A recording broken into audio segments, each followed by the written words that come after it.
नमस्कार, मैं नरेश सोनी इतिहास दर्शन के यूट्यूब चैनल पर आपका एक बार फिर से हार्दिक स्वागत करता हूँ। आज हम एक बुक का एग्जाम बेस एनालिसिस करेंगे। ये बुक है नाथ पब्लिकेशन से आने वाली भारतीय इतिहास। ठीक है, इस बुक के लेखक है पवन भवरिया, मंजू नेहरा डोडी, राजवीर जी सिलायच और विक्रम जी सिलायच। यह बुक भारतीय इतिहास की एक कॉम्पैक्ट बुक है जिसमें एंशियंट, मेडिवल और मॉडर्न तीनों हिस्ट्री दे रखी है। अब हम देखेंगे कि यह बुक स्कूल लेक्चरर हिस्ट्री के एग्ज़ाम से कितनी सही है। कितनी सही है का मतलब मेरा रिव्यू नहीं, रिव्यू वो कि इसने रिसेंटली हुए स्कूल लेक्चरर एग्ज़ाम में क्या स्कोर किया है। क्या इसमें से इतने प्रश्न आए हैं कि हमें ये बुक लेनी चाहिए, या ली है तो उसको कंटिन्यू पढ़ना चाहिए, या इस पर भरोसा किया जाए या नहीं किया जाए। इन सब पर चर्चा हम फैक्ट बेस्ड चर्चा करेंगे, यानी कि केवल फैक्ट, यानी कि इसमें से पूछा गया है वो ही बताया गया है और कितने प्रश्न पूछे गए हैं। और इस एनालिसिस के दौरान मैंने हर प्रश्न के साथ उसका एक फ़ोटो ऐड किया है कि ये किस पेज नंबर से ये प्रश्न पूछा गया, क्या यह प्रश्न सारी ऑप्शंस को फुलफिल कर रहा है। ध्यान रखना कि मैंने केवल उन्हीं प्रश्नों को लिया है जो प्रश्न चारों ऑप्शन या 3 ऑप्शंस के बारे में सही सही बताती हो, जिससे कि चौथा ऑप्शन सही हो जाए। कोई ऐसा प्रश्न जो अनुभव के आधार पर हल किया जा सके या इसमें नहीं है, सिक्स सेंस से किया जा सके, वो प्रश्न मैंने इस एनालिसिस में नहीं लिया। तो चलो देखते हैं कि हम इसका किस आधार पर एनालिसिस करेंगे। तो देखेंगे कि इस एग्ज़ाम में एंशियंट से 36, मेडिवल हिस्ट्री से 28 और इंडिया की मॉडर्न हिस्ट्री से 31 क्वेश्चन, यानी कि टोटल 95 क्वेश्चन पूछे गए। इन 95 क्वेश्चन में से केवल इस बुक से 74 क्वेश्चन आए हैं। और जब हम इसका परसेंटेज निकालते हैं तो देखते हैं कि इस बुक ने इंडियन हिस्ट्री से पूछे गए कुल क्वेश्चंस का 78% आया है। अब देखते हैं कि क्या ये 78% काफ़ी है। तो उसको देखने के लिए हम देखेंगे 27/6/2025 को जो एग्ज़ाम हुआ है। देखो ये बुक आई है अक्टूबर 2024 में, ठीक है। इसके 10 महीने बाद ये एग्ज़ाम हुआ है और इस एग्ज़ाम की 102 गुना की कट ऑफ मार्क्स रहे हैं 255.56, यानी कि 255 मार्क्स, जो कि 450 के होते हैं 56%। यानी कि पहली बार में हम देखें कि 56% मेरिट रही है 2 गुना की, जबकि ये कितना कवर कर रहा है 78%।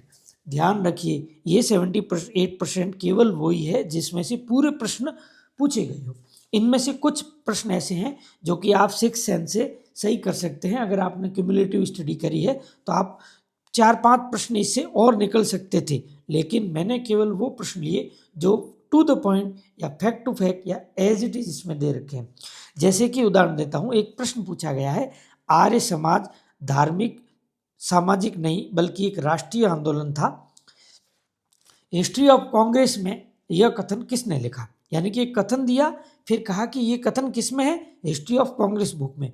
और वो हिस्ट्री ऑफ कांग्रेस बुक जो है वो पट्टाभी सीतारामैया की है, और इस किताब में लिखा भी है कि पट्टाभी सीतारामैया ने हिस्ट्री ऑफ कांग्रेस बुक लिखी है। लेकिन चूंकि उस बुक में जो कोटेशन है वो इस बुक में नहीं दे रखा है, इसलिए मैंने उस क्वेश्चन को इस एनालिसिस में नहीं लिया है। फिर भी आप उसको एकदम सही कर सकते थे इस बुक की फैक्ट के आधार पर। तो अब हम देखते हैं कि ये जो 36 प्रश्न पूछे गए, इन 36 प्रश्नों में से 30 प्रश्न एंशियंट हिस्ट्री से इस बुक में से आए हैं, और इन 28 में से 21 प्रश्न मेडिवल हिस्ट्री में से इस बुक में आए हैं, और 31 में से 23 प्रश्न जो है वो मॉडर्न हिस्ट्री में इस बुक में से आए हैं। इसका मतलब कुल 74 क्वेश्चन आए हैं। और ये जो 74 क्वेश्चन कौन कौन से थे, किस पेज पे थे और कैसे ये इस सबको हल कर रहे थे, उसको देखने के लिए हम वीडियो स्टार्ट करते हैं। देखते हैं पहला प्रश्न। प्रश्न संख्या 1 है, असूलियन औजार शब्द मुख्यतः किस कालखंड के औजार के लिए प्रयुक्त हुआ। तो इस प्रश्न का सही उत्तर है ऑप्शन संख्या 1 निम्न पुरापाषाण काल। और जब हम देखेंगे पेज नंबर 25 पे दे रखा है निम्न पुरापाषाण काल में एस्यूलियन संस्कृति थी, मतलब कि ये प्रश्न यहाँ हल हो गया। आगे चलते हैं। प्रश्न संख्या 2, निम्नलिखित में से कौन सा एक ताम्र पाषाणिक स्थल महाराष्ट्र में नहीं है? इस प्रश्न का सही उत्तर है नवदा टोली। और जब हम देखेंगे ये लिखा हुआ है कि नवदा टोली मध्य प्रदेश के खरगोन जिले में है, तो ये यहाँ सही हो गया और ये इस बुक का स्क्रीनशॉट है। आगे चलते हैं। प्रश्न संख्या 3, निम्नलिखित में से कौन सा ग्रंथ सामवेद का उपनिषद है? इस प्रश्न का सही उत्तर है ऑप्शन संख्या 2 छांदोग्य उपनिषद। और ये देखो पेज नंबर 78 में एक सारणी दे रखी है, इसमें लिखा हुआ है सामवेद के उपनिषद। पहला है छांदोग्य, दूसरा कैन और तीसरा जैमिनी है। इसका मतलब इसका उत्तर भी इस प्रश्न में एकदम स्पष्ट मिल रहा है। आगे चलते हैं। प्रश्न संख्या 4, जैन धर्म के संदर्भ में असत्य कथन की पहचान कीजिए। इसमें असत्य कथन है ऑप्शन संख्या 1 महावीर स्वामी के अनुयायियों को निग्रंथ के नाम से जाना जाता है, जबकि ये बिल्कुल गलत है, क्योंकि इसमें क्या लिखा हुआ है कि इंद्रियों को जीतने के कारण जिन व महावीर कहलाए और बंधनों से मुक्त होने के कारण वे निग्रंथ कहलाए। ये दे रखा है महावीर स्वामी हेडिंग वाले, महावीर स्वामी हेडिंग है और उसका एक पैराग्राफ है उसमें दे रखा है। इसका मतलब महावीर स्वामी खुद निग्रंथ कहलाए और इसमें कहा गया है कि उनके अनुयायियों को निग्रंथ कहा जाता है। इस प्रकार ये प्रश्न सही हो गया। नेक्स्ट क्वेश्चन है, निम्नलिखित में से किसका संबंध बौद्ध संघ से नहीं था? तो पेज नंबर 95 पे लिखा है कि संलेखना दिगंबरों का आहार नियंत्रण द्वारा शरीर त्यागने की प्रक्रिया है, यानी कि खाना खा के छोड़ना और उससे संलेखना करना, ये दिगंबर जैन साधु होते हैं। तो जैन धर्म में ये लिखा हुआ है, एक पैराग्राफ है उसमें लिखा हुआ है। इस आधार पर इस प्रश्न का भी सही हल हो गया ऑप्शन संख्या 2। आगे चलते हैं। प्रश्न संख्या 6, बेस नगर गरुड़ स्तंभ की स्थापना करने वाला हेलियोडोरस किस शासक का राजदूत था? तो ये क्या लिखा हुआ है, एंटियालकिड्स का राजदूत था। तो इस प्रश्न का सही उत्तर हो जाएगा ऑप्शन संख्या 1 कि ये जो हेलियोडोरस था ये यूनानी शासक था, एंटियालकिड्स उसका था और ये जो भागवत धर्म का अनुयायी था। देखो ये प्रश्न एक और भी पूछ रखा है और उसमें ये प्रश्न जो दे रखा है ये लाइन उसमें भी सही बैठती है। आगे है प्रश्न संख्या 7, निम्नलिखित में से कौन सी एक इकाई गुप्तकालीन प्रशासनिक व्यवस्था से संबंधित नहीं है? तो पेज नंबर 184 पे एक पैराग्राफ दे रखा है जिसमें कुमार गुप्त के साम्राज्य में, देखो इसमें 3 ऑप्शन ये हैं, भुक्ति, विषय और विधि।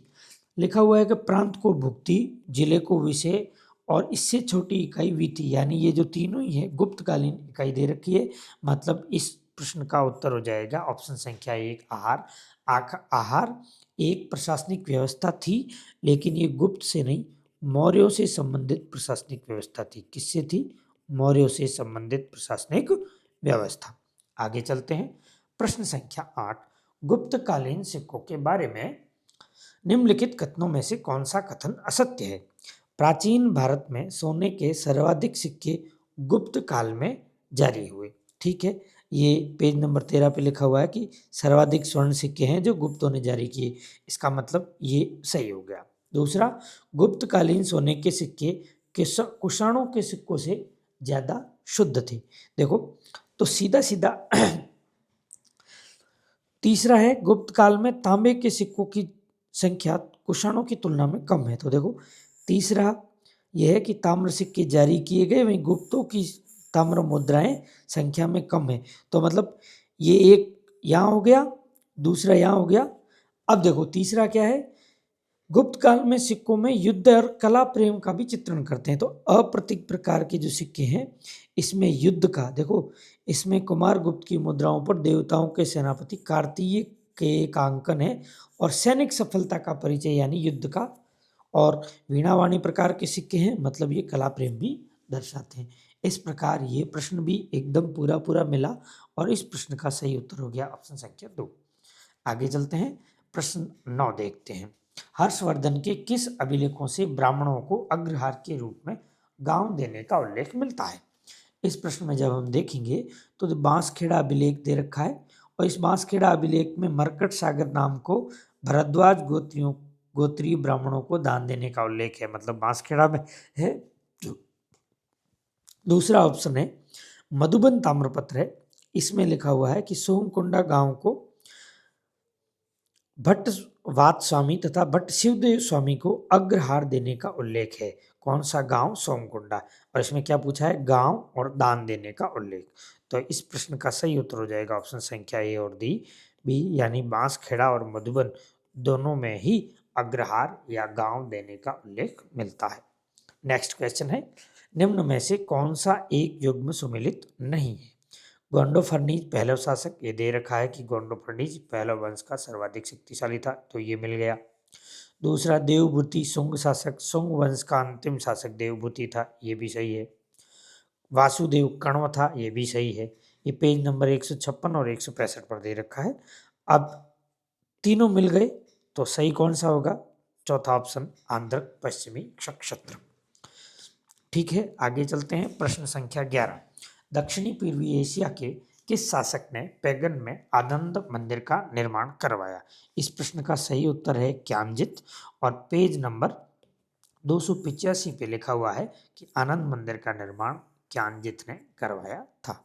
आगे चलते हैं। प्रश्न संख्या 12, निम्न में से कौन सा कथन शुंगकालीन धार्मिक अवस्था के संबंध में गलत है? क्या है? गलत है। तो पहला है भागवत धर्म का उदय इस काल में हुआ। ठीक है, एक नंबर। तो देखो ये यहाँ लिखा हुआ है कि द्वितीय शताब्दी ईस्वी पूर्व में भागवत धर्म का विकास हुआ। तो ये जो शुंग काल है वो द्वितीय शताब्दी ईस्वी पूर्व से 73 ईस्वी पूर्व तक माना जाता है, यानी कि दूसरी और पहली शताब्दी ईस्वी पूर्व का जो काल है वो भागवत ये शुंग काल कहा जाता है। और इसमें लिखा है कि द्वितीय शताब्दी ईस्वी में भागवत धर्म का विकास हुआ। तो यह प्रश्न, ये भी ऑप्शन अपने को मिल गया और जो कि सही है, और अपने को क्या देखना है? गलत। ठीक है, इसके आगे जब हम देखेंगे तो दूसरा है यवन हेलियोडोरस ने भागवत धर्म ग्रहण किया। आपने देखा होगा इससे पहले अपन ने जो प्रश्न देखा उसमें भी लिखा हुआ था कि हेलियोडोरस ने भागवत धर्म ग्रहण किया।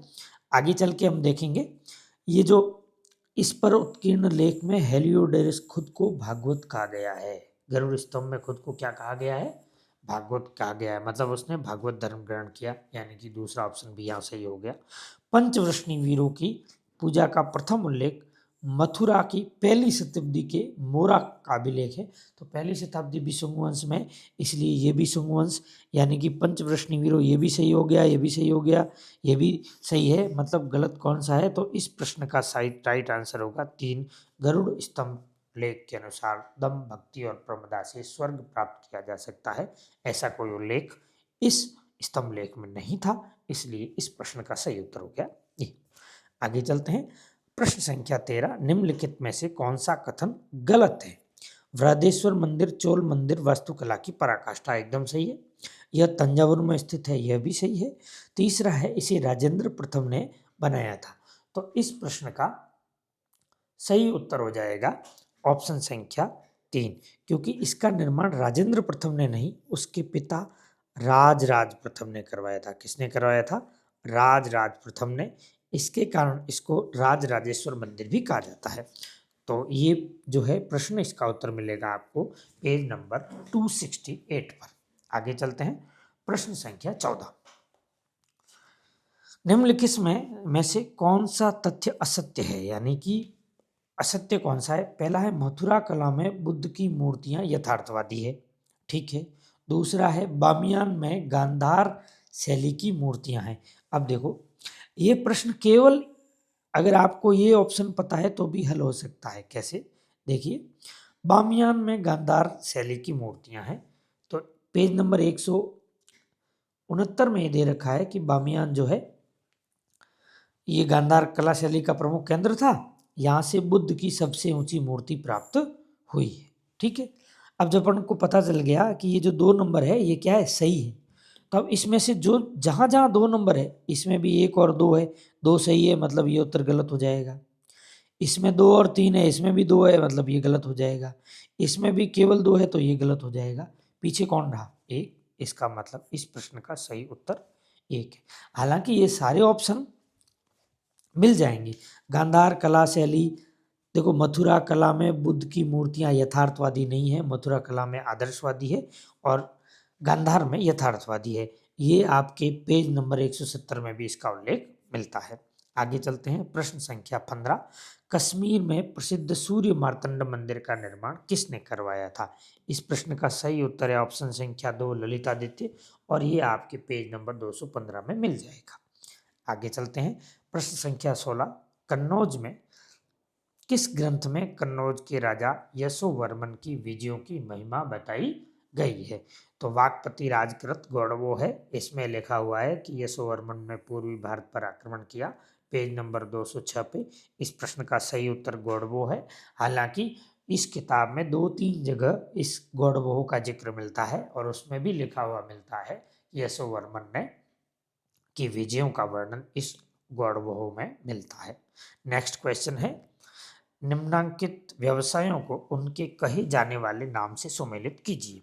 तो देखिए, इनमें से ये कुलाल भी मिल गया, वाप्ता ये भी मिल गया और वाय ये तीनों मिल गए। पीछे रहा एक, तो इससे ये पूरा प्रश्न हल हो सकता है। Page number 73। भट्टी गलाने वाला ध्याता, मृदभांड निर्माता कुलाल और व्राप्त नाई और जुलाहा वाय। तो इस प्रश्न का सही उत्तर हो जाएगा ऑप्शन संख्या 2, 3, 4, 1, 2। ये भी प्रश्न पूरा पूरा मिलता है। प्रश्न संख्या 18। अरिका मेडू के संबंध में कौन सा कथन सही है? ठीक है, यहाँ सर मार्टिमर व्हीलर ने उत्खनन किया, ये बता रहे हैं। यहाँ से हमें भारत व रोमन साम्राज्य के मध्य व्यापारिक संबंधों की जानकारी मिलती है, तो देखना यहाँ से रोमन सिक्के मिले हैं जो व्यापारिक संबंधों का और उल्लेख करते हैं। दूसरा है यहाँ से एरेंटाइन व एम्फोर मृदबांड मिले हैं, तो यहाँ से रेमन व एम्फोरा और एरेंटाइन मृदबांड मिला है। पूरे पैराग्राफ को अगर आप पढ़ेंगे तो पूरे का पूरा प्रश्न एकदम स्पष्ट सही होता है, अर्थात पेज नंबर 11 और से ये पूरा प्रश्न सही हो जाता है। आगे चलते हैं, प्रश्न संख्या 19। पेरिप्लस ऑफ द इरिथ्रियन सी पुस्तक पर ध्यान दीजिए तथा नीचे दिए गए कोड की सहायता से विकल्प चुनिए। पहला विकल्प है, यह पुस्तक रोमन इतिहासकार द्वारा लिखी गई थी।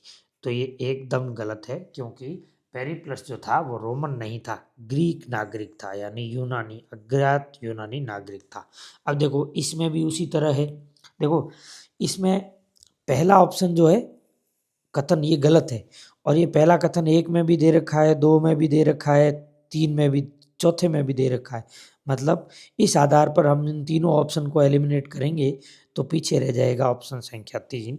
ऑप्शन संख्या 3, यानी इस पेपर में कुछ प्रश्न तो ऐसे हैं कि अगर आपको एक लाइन का उत्तर आ रहा है तो उस एक लाइन से सारे प्रश्न हल हो जाते हैं, लेकिन उसके लिए कोई कयास नहीं लगाना पड़ता, एकदम फैक्ट टू फैक्ट, यानी कि जो प्रश्न दे रखे हैं वो ही, जिनके उत्तर पूरे मिल रहे हैं वो ही हम इसमें चर्चा कर रहे हैं, बाकी कयास वालों की चर्चा नहीं कर रहे हैं।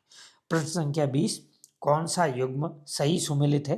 तो राजशेखर ने जो है काव्य मीमांसा लिखी थी, ये सही सुमेलित है, क्योंकि अवंती सुंदरी जो कथा है वो लिखी थी दंडी ने, और नैषध चरितम के रचनाकार भास थे। तो इस प्रकार इस प्रश्न का सही उत्तर हो जाएगा ऑप्शन संख्या 3, केवल सी। नेक्स्ट चलते हैं, निम्नलिखित में से कौन सा सिंधु घाटी का स्थल बलूचिस्तान में नहीं है? तो ये जो संघोल स्थल है ये पंजाब के लुधियाना में स्थित है और पेज नंबर 86 में ये आपको स्पष्ट रूप से दिखाई देता है। आगे चलते हैं, प्रश्न संख्या 22।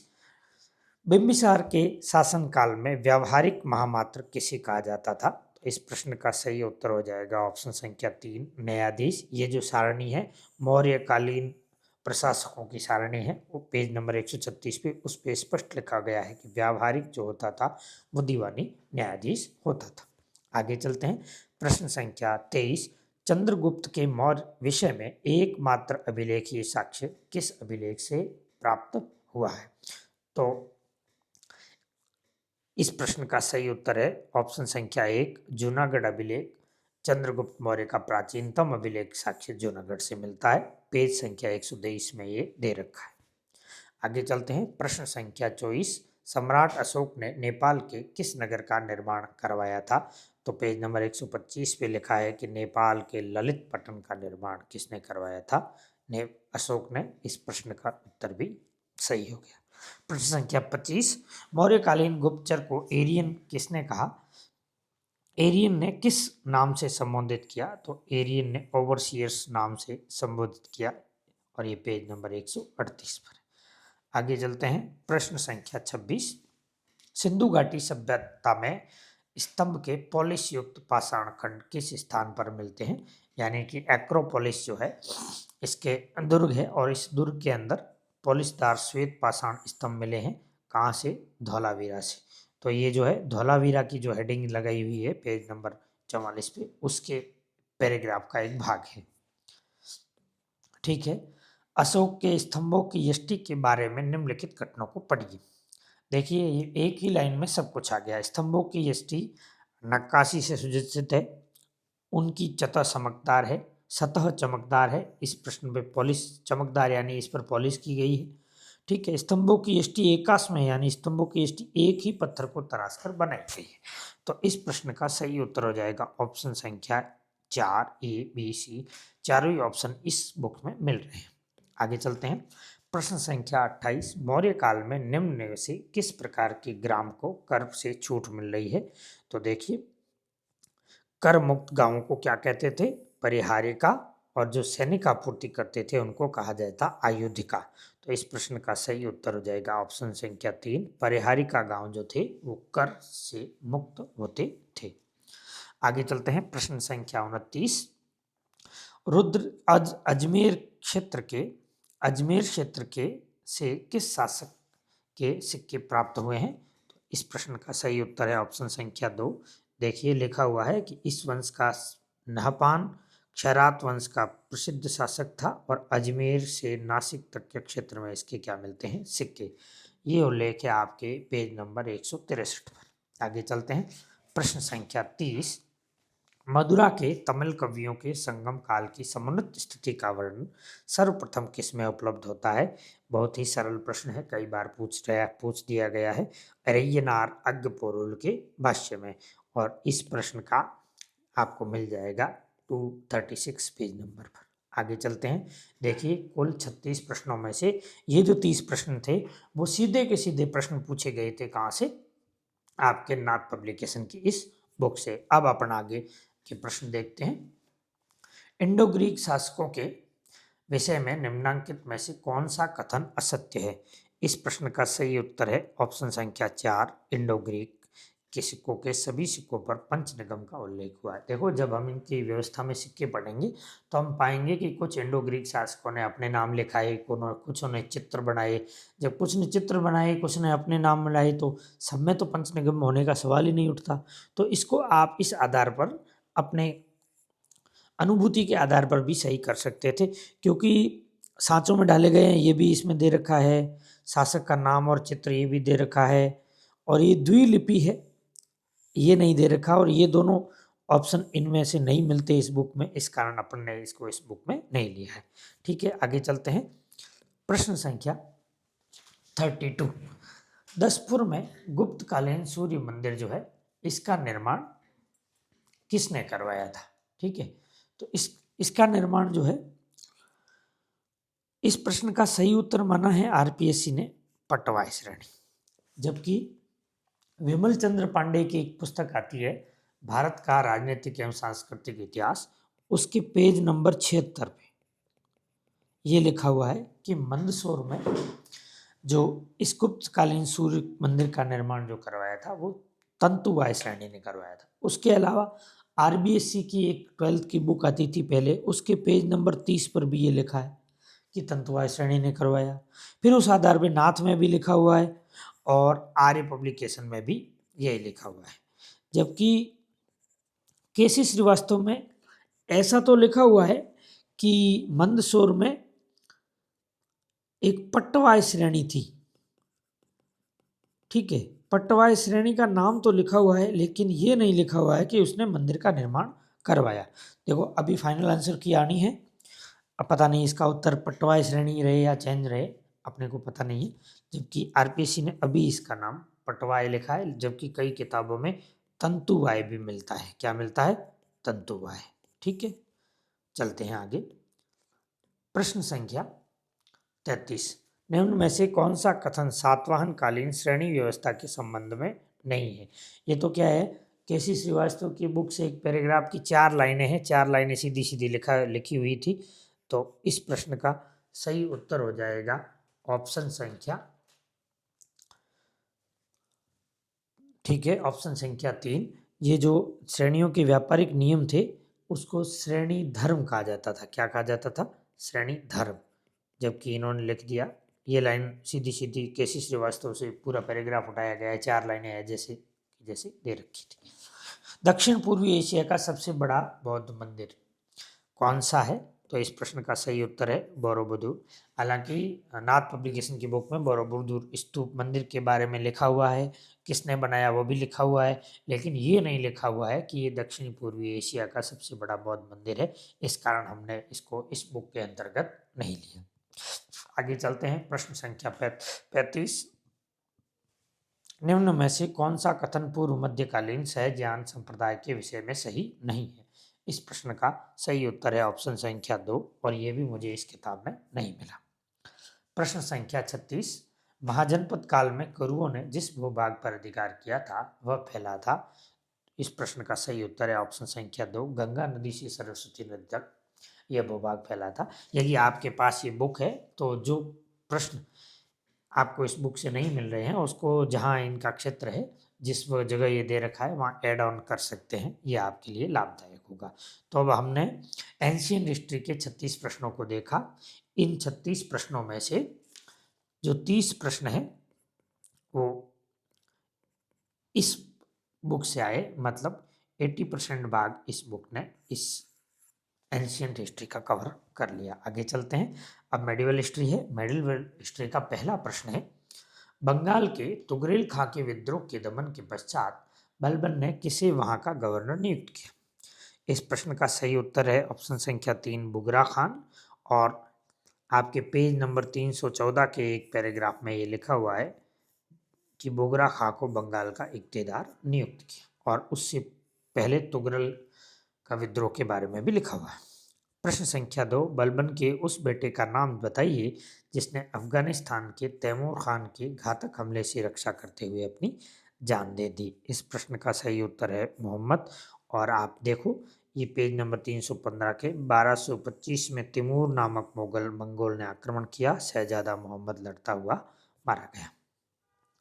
आगे चलते हैं, प्रश्न संख्या 3, अलाउद्दीन खिलजी की विस्तारवादी नीति के संदर्भ में निम्न कथनों पर विचार कीजिए। कथन 1 है, 1299 में गुजरात के विरुद्ध उसके सेनापतियों जफर खान और उलूग खान ने सेना का नेतृत्व किया।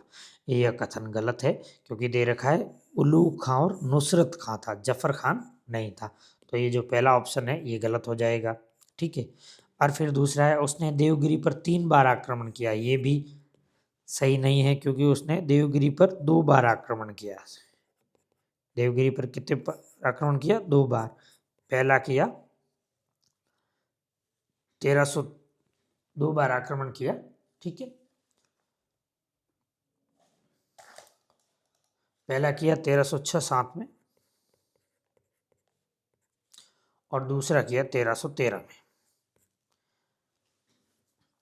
इस प्रकार ये भी गलत हो गया। दक्षिण भारत के उसके सभी अभियानों का नेतृत्व उसके दास मलिक काफूर ने किया, ये भी सही है। तो इस प्रश्न का सही उत्तर है केवल ऑप्शन संख्या 3, सिर्फ 3। अब देख लो, देवगिरी के 2 अभियानों की चर्चा यहाँ मिलती है, तीसरा अभियान नहीं मिलता है, 327 और 328। हालांकि इसमें एक सारणी भी दे रखी है, उस सारणी में भी देवगिरी पर 2 आक्रमणों का उल्लेख ही मिलता है। ठीक है, आगे चलते हैं, प्रश्न संख्या 4, निम्नलिखित में से दिल्ली के सुल्तान ने ग्वालियर के शासक मंगल देव से संघर्ष किया? तो इस प्रश्न का सही उत्तर हो जाएगा ऑप्शन संख्या 1, इल्तुतमिश। और पेज नंबर 303 पे ये लिखा हुआ मिल जाएगा आपको। प्रश्न संख्या 5, दिल्ली के किस सुल्तान ने रण पंजिकाओं को समाप्त किया? तो इस प्रश्न का सही उत्तर है ऑप्शन संख्या 3, फिरोज शाह तुगलक। आप देखोगे कि मोहम्मद बिन तुगलक ने सोनदर बांटे थे और जब इनकी स्थिति बहुत खराब हो गई तो मलिक मकबूल ने के कहने पर सभी रण माफ कर दिए और रण पंजिकाएं नष्ट कर दी। किसने? फिरोज शाह तुगलक ने। आगे चलते हैं। प्रश्न संख्या 6, बहुत सरल प्रश्न। सल्तनत शासकों के सैन्य संगठन में हाथियों का प्रभारी कौन होता था? तो इस प्रश्न का सही उत्तर है ऑप्शन संख्या 2, शहनाए पीर। आगे चलते हैं। प्रश्न संख्या 7, निम्न में से किस मंगोल नेता ने मोहम्मद तुगलक के समय दिल्ली पर आक्रमण किया था? इस प्रश्न का सही उत्तर है तरमासरीन। देखो, ट्रांसैक्सियाना के चगताई मंगोल शासक अलाउद्दीन तरमासरीन ने 1327 ईस्वी में मोहम्मद बिन तुगलक के समय भारत पर आक्रमण किया और यह मोहम्मद बिन तुगलक के समय का प्रथम और अंतिम विदेशी आक्रमण था। आगे चलते हैं। प्रश्न संख्या 8, तुर्की शासकों ने निम्न में से कौन सा कथन इक्ता प्रणाली के संदर्भ में सत्य नहीं है? इस प्रश्न का सही उत्तर है ऑप्शन संख्या 4। देखो, ये स्क्रीनशॉट दूसरा लग गया, जबकि स्पष्ट लिखा हुआ है कि नाथ पब्लिकेशन में ये स्पष्ट लिखा हुआ है, एक बार नहीं 2 बार लिखा हुआ है कि इक्ता हस्तांतरणीय होते हैं, यानी कि उसको इक्ताओं का स्थानांतरण किया जा सकता था, ये भी लिखा हुआ है। तो वो इसमें स्क्रीनशॉट लगा नहीं सही पीपीटी में, तो बट ये इसका भाग है। प्रश्न संख्या 9, शाहजहांनामा के लेखक कौन थे? इनायत खां। तो इस प्रश्न का सही उत्तर ये हो गया। और एक मोहम्मद सादिक खान ने भी शाहजहांनामा लिखी थी। एक सारणी दी गई है पेज नंबर 533 में, उसमें ये लिखा हुआ है। आगे चलो, निम्न में से कौन सा ग्रंथ अमीर खुसरो द्वारा नहीं लिखा गया है? तो आप देखोगे कि मलिक इसामी ने फतुह सलातीन की रचना की थी, तो ये फतुह सलातीन की रचना है, अमीर खुसरो की नहीं है। प्रश्न संख्या 11, किस भक्ति संत का शिवाजी महाराज से संबंध था? बहुत ही सरल प्रश्न, क्योंकि जब भी अपन शिवाजी पढ़ते हैं तो रामदास और जीजाबाई का नाम तो आता ही है। तो इस प्रश्न का सही उत्तर हो गया ऑप्शन 1, समर्थ गुरु रामदास। आगे चलते हैं। प्रश्न संख्या 12, चैतन्य महाप्रभु किस संप्रदाय से संबंधित थे? इस प्रश्न का सही उत्तर है ऑप्शन संख्या 2। आप देखेंगे इसमें लिखा हुआ है कि सुल्तान अलाउद्दीन हुसैन शाह के शासनकाल में बंगाल में वैष्णव धर्म का प्रचार किया और बंगाल में चैतन्य ने गौड़ीय वैष्णव संप्रदाय की स्थापना की। Page number 410। आगे चलते हैं। प्रश्न संख्या 13, कंधार के किस सूबेदार ने 1638 में मुगलों की अधीनता स्वीकार की थी? इस प्रश्न का सही उत्तर है ऑप्शन संख्या 2, अली मर्दान।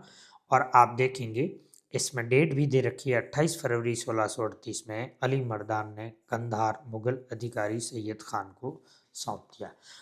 पिछली 4 भर्ती परीक्षाओं में कोई भी ऐसी भर्ती परीक्षा नहीं है जिसमें से कंधार और मुगलों के संबंध में कोई न कोई प्रश्न पूछा गया।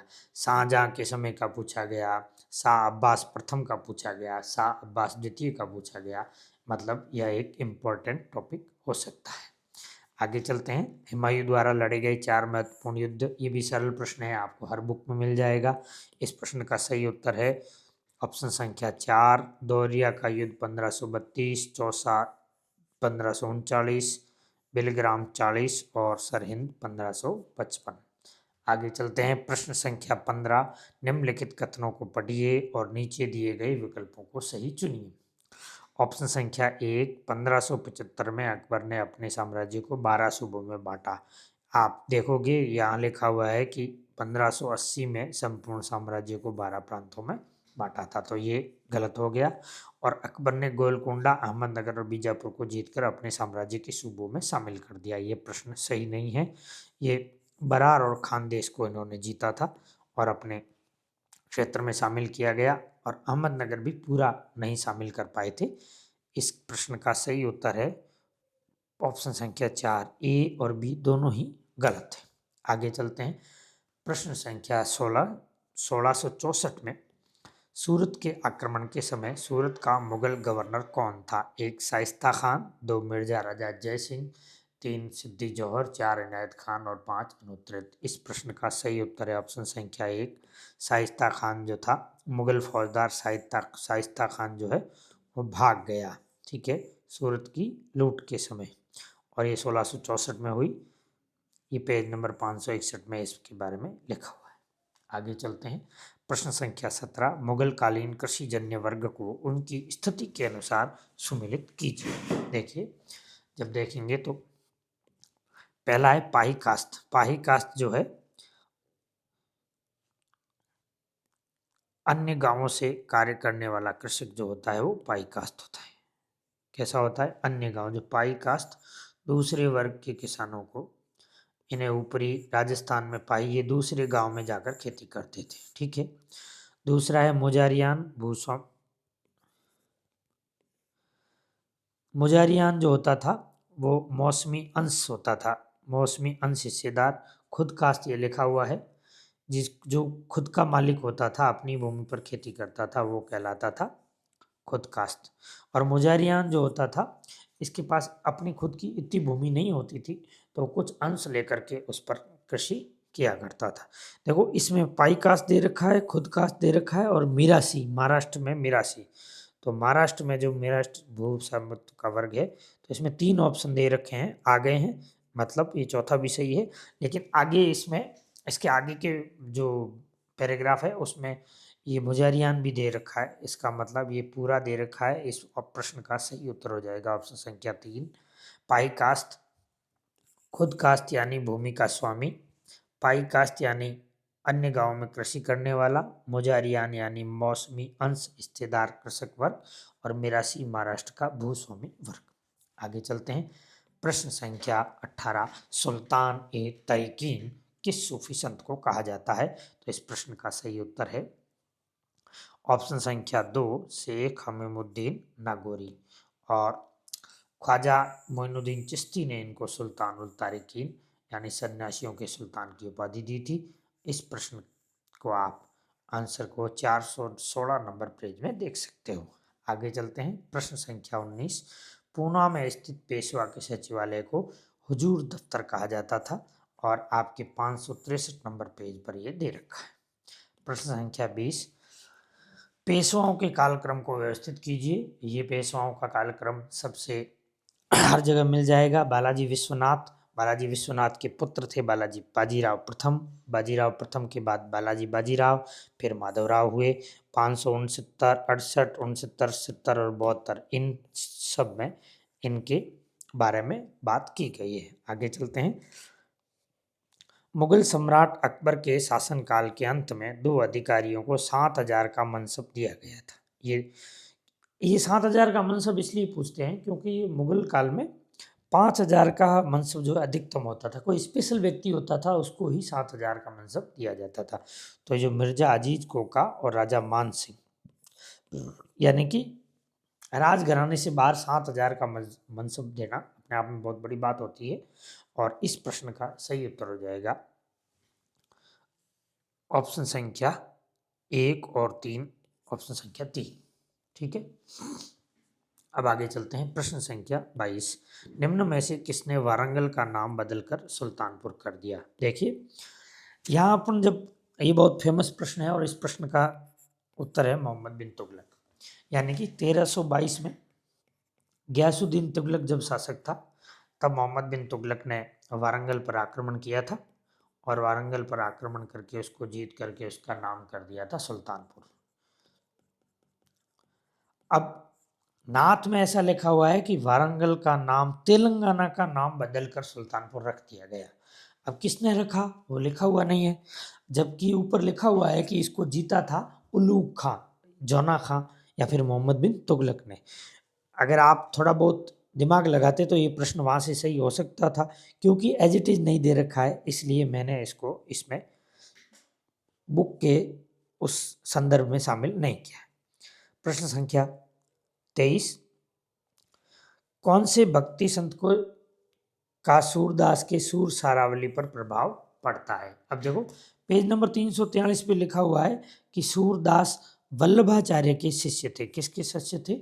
वल्लभाचार्य के शिष्य, ये तो लिखा हुआ है लेकिन इनके ग्रंथ पर प्रभाव है ये नहीं लिखा हुआ है। ये अगर आप अपने सिक्स सेंस से करते तो ये सही हो सकता था, लेकिन क्योंकि स्पष्ट नहीं लिखा हुआ है इसलिए मैंने इसमें नहीं लिया। प्रश्न संख्या 24, सल्तनत काल के उस शासक का नाम बताइए जिसने अपने पुत्र को गवर्नर नियुक्त करते समय यह सलाह दी थी कि अपने किसानों को अनुचित कार्यों से बचाएं। तो इस प्रश्न का सही उत्तर है फिरोज शाह तुगलक। और आगे चलते हैं, प्रश्न संख्या 25, कौन सा शब्द नबूद की सही व्याख्या है? सूखा पड़ने की स्थिति में जो बोया नहीं गया वो था नबूद। ठीक है, तो इस प्रश्न का सही उत्तर हो जाएगा ऑप्शन संख्या 3। आगे चलते हैं, प्रश्न संख्या 26, रानी सिपरी की मस्जिद जो है अहमदाबाद में है, वो इस बुक में नहीं दे रखा है। उस मंगोल का नाम बताइए जिसे ने अमीर के प्रति वफादारी के कारण अलाउद्दीन ने हाथी के पैरों तले कुचलवा दिया। ये फैक्ट इस बुक में नहीं है, अगर आपके पास ये बुक है तो आप उसको एड ऑन करते रहिएगा। प्रश्न संख्या 2, दासकूट आंदोलन किस भाषा में से था? तो इस प्रश्न का सही उत्तर हो जाएगा कन्नड़, और ये भी इस बुक में नहीं दे रखा है। ठीक है, तो अब आपके कुल 28 प्रश्न हो गए, और इन 28 प्रश्नों में से 21 प्रश्न जो है वो आपके इस बुक में से आ गए। ये भी एक बहुत बढ़िया स्कोर है इस बुक से। अब चलते हैं, प्रश्न संख्या 1, किस मराठा ने योद्धा ने 1761 में अहमद शाह अब्दाली के विरुद्ध मराठा सेना की बागडोर संभाली? 1 सदाशिवराव भाऊ, 2 बालाजी बाजीराव, 3 साहू, 4 महादजी सिंधिया और 5 अनुत्तरित प्रश्न। तो इस प्रश्न का सही उत्तर है ऑप्शन संख्या 1, सदाशिवराव भाऊ। 1761 के जो पानीपत का तीसरे युद्ध की हेडिंग है 571 नंबर पेज पे, उस पे ये दे रखा है।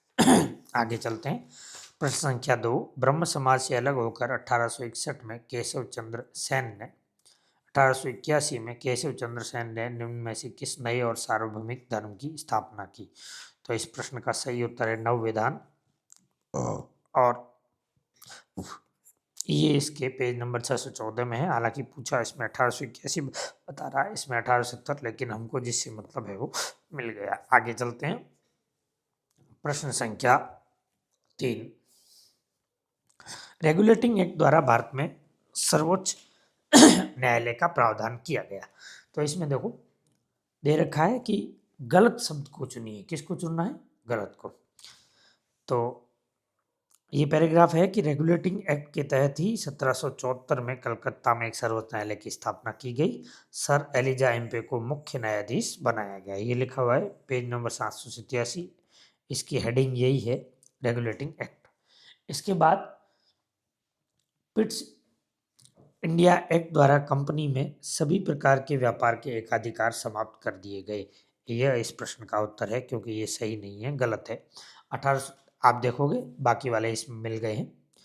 शासन का प्रणाली इस प्रकार, लॉर्ड विलियम बेंटिंक को भारत का पहला गवर्नर जनरल बनाया गया 1833 के चार्टर एक्ट के तहत।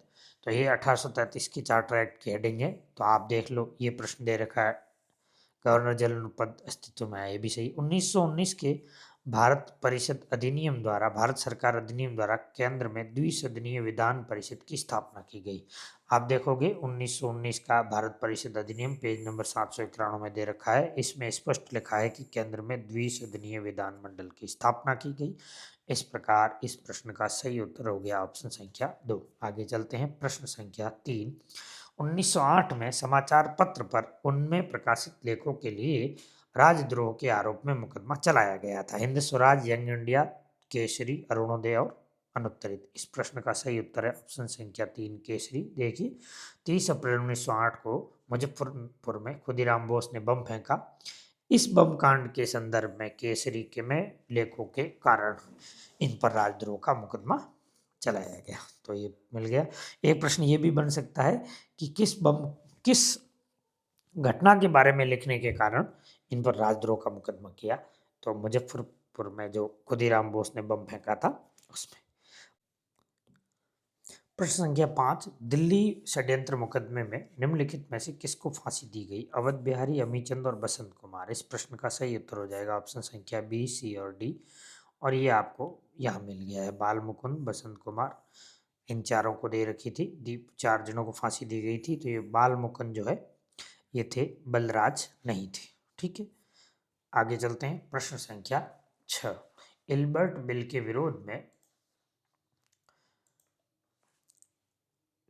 का मुख्य कारण क्या था?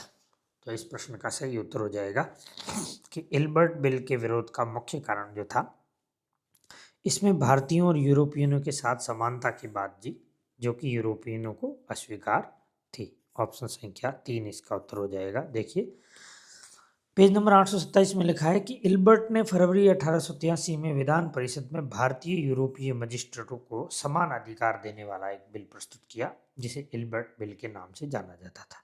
इससे पहले क्या होता था कि कोई भी भारतीय यूरोपियों का जो केस है उसको हैंडल कोई जज नहीं कर सकता था, उनको न्याय नहीं दे सकता था या सजा नहीं दे सकता था।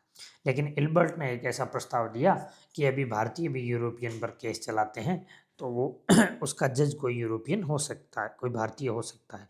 इसका विरोध किया और इसके बारे में फिर इसको वापस लेना पड़ा। आगे चलते हैं। प्रश्न 7, धोंदो केशव कर्वे ने महिलाओं के लिए किस संस्था की स्थापना की? इसका ऑप्शन संख्या 1 उत्तर है। देखिए पेज नंबर 617 पे लिखा हुआ है कि 1916 में पूना में प्रथम भारतीय महिला विश्वविद्यालय की किसने की थी? डी के कर्वे, धोंदो केशव कर्वे ने। आगे चलते हैं। प्रश्न संख्या 8, लाल किले में आजाद हिंद फौज के मुकदमे में बचाव के पक्ष के वकीलों का नेतृत्व किसने किया था? ऑप्शन संख्या 1 भूलाभाई देसाई, और यही इसका सही उत्तर है।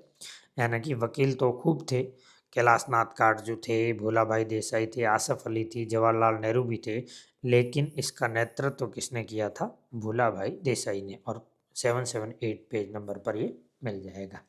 आगे चलते हैं। प्रश्न संख्या 9, भारतीय राष्ट्रीय कांग्रेस के सितंबर 1923 के अधिवेशन के विशेष सत्र में निर्वाचित होने वाले अध्यक्ष कौन थे? इस प्रश्न का सही उत्तर होगा कि मौलाना अबुल कलाम आज़ाद। 700 नंबर पेज पे दे रखा है कि तीसरा विशेष अधिवेशन दिल्ली में हुआ और इसके अध्यक्ष मौलाना अबुल कलाम आज़ाद बनाए गए और ये सबसे कम उम्र के कांग्रेस के अध्यक्ष बने। आगे चलते हैं। प्रश्न संख्या 10, निम्नलिखित में से कौन स्थापना के समय गांधी सेवा संघ का सदस्य नहीं था? तो देखिए एकदम सीधा सीधा दे रखा है कि अपरिवर्तनवादियों ने गांधी सेवा संघ की स्थापना की। इसमें राजेंद्र प्रसाद थे, ठीक है, राजगोपालाचारी थे, ठीक है, सरदार वल्लभ भाई पटेल थे, ठीक है, मतलब कौन नहीं था? बाल गंगाधर तिलक। आगे चलते हैं। प्रश्न संख्या 11, महात्मा गांधी से जुड़े सत्याग्रह आंदोलनों को नीचे दिए गए कोड के संदर्भ से समझें। तो सबसे पहले है चंपारण, ये 1917 हो जाएगा। फिर हो जाएगा अहमदाबाद, ठीक है, और खेड़ा अहमदाबाद। तो इस प्रश्न का सही उत्तर हो जाएगा ऑप्शन संख्या 3, 3, 2, 4, 1, ठीक है। ये आपको मिल जाएगा पेज नंबर 833 में। लेकिन इनके अलावा भी अगर आपको क्रमिक रूप से बुक को पढ़ेंगे तो आपको ये सारे मिल जाएंगे। आगे चलते हैं। प्रश्न संख्या 12, निम्न में से कौन सा युद्ध हैदर अली और अंग्रेजों के मध्य नहीं लड़ा गया?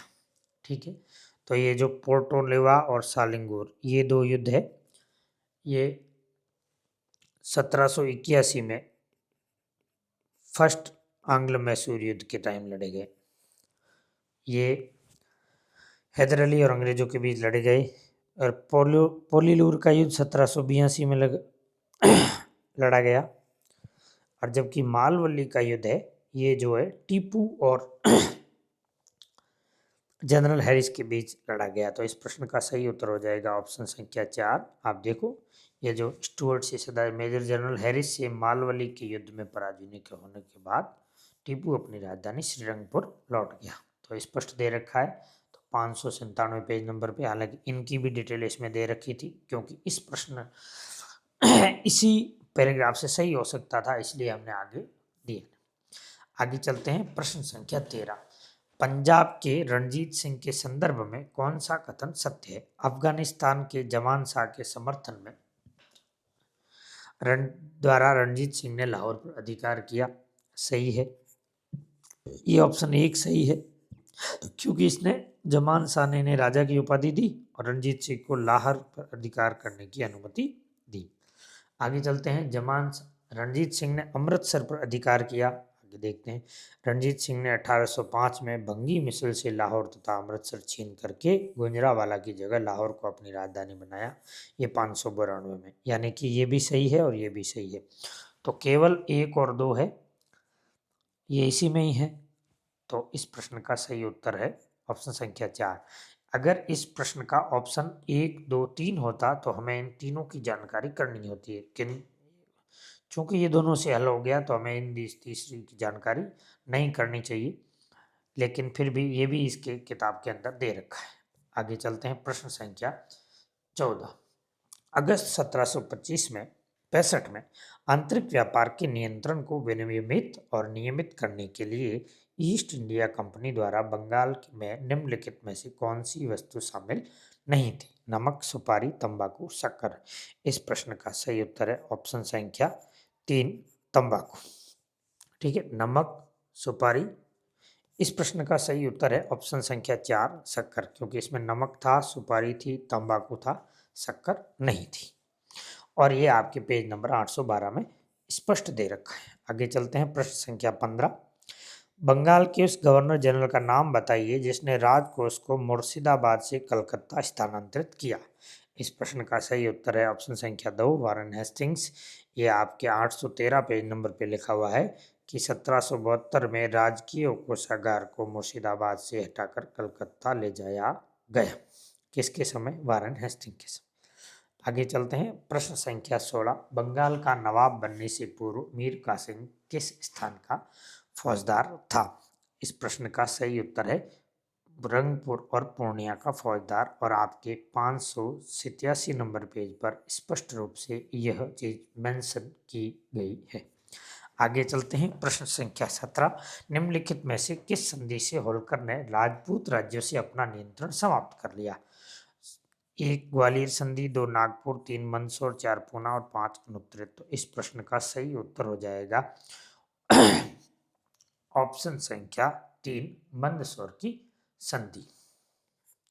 और आपके मंदसौर की संधि के संदर्भ में इस संधि द्वारा होलकर ने राजपूत या मराठा मल्हार राव होलकर थे और सबसे अंतिम में महिदपुर के युद्ध में अंग्रेजों से हारे। और 6 जनवरी 1818 को कौन सी संधि कर दी? मंदसौर की। आगे चलते हैं। प्रश्न संख्या 18। व्यवगत सिद्धांत के अंतर्गत निम्न में से कौन सा किस रियासत का सबसे आखिर में समायोजन किया गया? तो ऑप्शन संख्या 3, अवध है। 1856 में आउटरम की रिपोर्ट के आधार पर कुशासन का आरोप लगाया। देखिए ये पेज नंबर 823 में था और लेकिन मेरे इसमें शामिल नहीं हो पाया। पढ़ा है इसमें, एकदम 100% क्लियर है, मैंने देखा है। ठीक है। प्रश्न संख्या 19।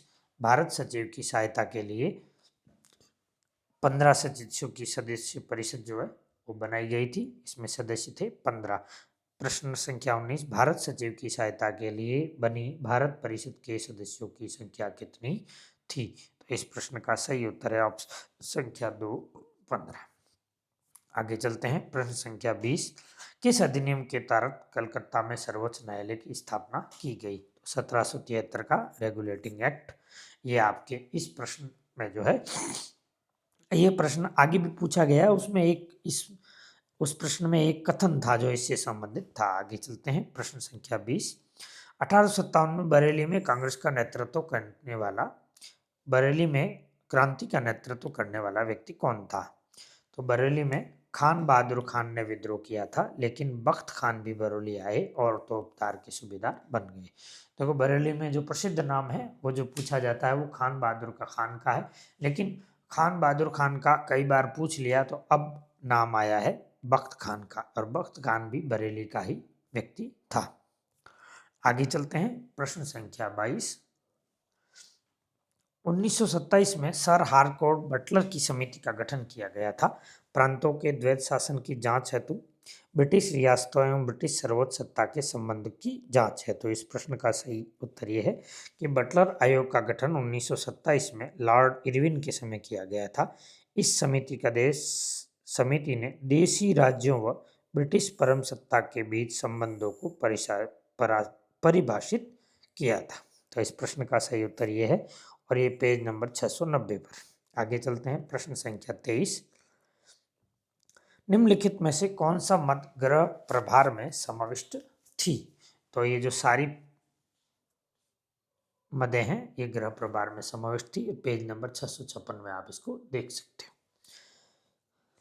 इस प्रश्न का सही उत्तर है ऑप्शन संख्या 4 ए बी सी डी। ठीक ठीक है, आगे चलते हैं। प्रश्न संख्या 25। रियासतों को भारतीय संविधान के साथ विचार विमर्श करने के लिए किस पूर्व संस्था को वार्ता समिति में परिणत किया गया था? 1 चैम्बर ऑफ प्रिंसेस की स्थायी समिति, 2 चांसलर का चैम्बर, 3 प्रजामंडल की प्रशासनिक समिति, 4 लोक परिषद और 5 अनुत्तरित प्रश्न। तो इस प्रश्न का सही उत्तर हो जाएगा ऑप्शन संख्या 1। यह प्रश्न इस पुस्तक में नहीं है। दूसरा है, निम्नलिखित कथनों पर विचार कीजिए और नीचे दिए गए विकल्पों में से सही चुनिए। ऑप्शन संख्या 1 शिवाजी ने प्रथम बार सूरत पर आक्रमण 1663 में किया। ऑप्शन कथन 2 बी शिवाजी ने 1663 में दक्कन के मुगल गवर्नर शाइस्ता खान को पराजित किया। सी शिवाजी के पिता शाहजी भोसले को शाहजहां ने 5000 का मनसब दिया। इस प्रश्न का सही उत्तर है ऑप्शन संख्या 3। तीनों ही कथन सही है। इस किताब में ये 2 कथन मिल जाते हैं, क्योंकि इस किताब में इस कथन का उल्लेख नहीं है, इस कारण इस कथन का जो है किताब में उल्लेख नहीं है, इसलिए अपन ने इसको अपने एनालिसिस में इस किताब से आया हुआ नहीं माना। प्रश्न संख्या 27। रियासतों के संघ में विलय की प्रक्रिया में इनमें से किस रियासत को सम्मिलित किया गया है? गलत है, यानी कि इनमें से कौन सा गलत है? जो हम देखेंगे, जो मयूरभंज है ये उड़ीसा क्षेत्र में आता है, और ऐसे ही जनरल नॉलेज अपन देखेंगे तो मयूरभंज उड़ीसा का क्षेत्र है और काठियावाड़ गुजरात में है। कहाँ उड़ीसा कहाँ गुजरात? प्रश्न ये आपके 6th सेंस से सही हो सकता था, ऑप्शन संख्या 1, किंतु इस किताब में नहीं है। प्रश्न संख्या 28। समाचार पत्रों पर नियंत्रण करने के लिए नई स्थापित कमेटियों का कड़ो विरोध करने के लिए कांग्रेस किस अधिवेशन में किया गया था? तो कांग्रेस के अमरावती अधिवेशन 1897 में ये प्रश्न का उत्तर होगा। प्रश्न संख्या 29। अधोमुखी निस्यंदन सिद्धांत से संबंधित है। निम्न में से प्राच्यवादियों की विचारधारा से क्या असंगत है? तो इस प्रश्न का सही उत्तर है 1 अधोमुखी निस्यंदन का सिद्धांत प्राच्यवादियों द्वारा प्रतिपादित किया गया था। ये लॉर्ड ऑकलैंड ने प्रतिपादित किया था और लॉर्ड ऑकलैंड प्राच्यवादी नहीं थे, किंतु इस बुक में इसका उल्लेख नहीं मिलता। प्रश्न संख्या 30। आर्य समाज धार्मिक व सामाजिक आंदोलन ही नहीं अपितु राष्ट्रीय आंदोलन था, यह द हिस्ट्री ऑफ कांग्रेस में किसने लिखा है? प्रश्न संख्या 3 पट्टाभी सीताराम, ऑप्शन 3 पट्टाभी सीतारामैया। देखिए, ये हिस्ट्री ऑफ कांग्रेस किसने लिखी थी? पट्टाभी सीतारामैया में। तो इस बुक में ये तो लिखा हुआ है कि हिस्ट्री ऑफ कांग्रेस की किसने लिखी? पट्टाभी सीतारामैया। क्योंकि इस बुक में ये नहीं लिखा हुआ है कि आर्य समाज धार्मिक और सामुदायिक आंदोलन, इसलिए इसको नहीं लिया, लेकिन ये लेने योग्य है, आप कर सकते हो, क्योंकि हिस्ट्री ऑफ कांग्रेस लिखी है पट्टाभी सीतारामैया ने और ये इस बुक में दे रखा है। ठीक है। प्रश्न संख्या 31। टीपू सुल्तान ने निम्नलिखित में से किस स्थान पर गोदी या पोतगाह की स्थापना नहीं की थी? ऑप्शन 1 मंगलोर, 2 गाजियाबाद, 3 मालाबार, 4 मोलिलाबाद और 5 अनुत्तरित। इस प्रश्न का सही उत्तर है ऑप्शन संख्या 30। इस प्रकार 31 प्रश्न पूरे होने के साथ आज का हमारा यह नॉर्थ इंडियन हिस्ट्री बुक का एनालिसिस समाप्त हुआ। और आपको यह एनालिसिस कैसा लगा? अगर ठीक लगा तो इस बारे में कमेंट करके ज़रूर बताइएगा, और अगर आपको यह वीडियो ठीक लगा तो इसको लाइक कीजिएगा, हमारे चैनल को सब्सक्राइब करके अपने मित्रों तक ज़रूर शेयर कीजिएगा। मैंने इस एनालिसिस में पूरा ध्यान रखने की कोशिश की है कि किसी भी पूर्वाग्रह के आधार पर इसे कम या ज़्यादा न आंका जाए। जो है जैसा है आपके सामने प्रस्तुत करने की कोशिश की है। आशा है कि आप सबके लिए यह लाभदायी सिद्ध होगा। अगर आपको ये लाभदायी लगे तो हमारे इस चैनल को ज़रूर सब्सक्राइब कीजिएगा और इसकी पीडीएफ आपको हमारे टेलीग्राम चैनल इतिहास दर्शन पर मिल जाएगी। जय हिंद, जय भारत, धन्यवाद।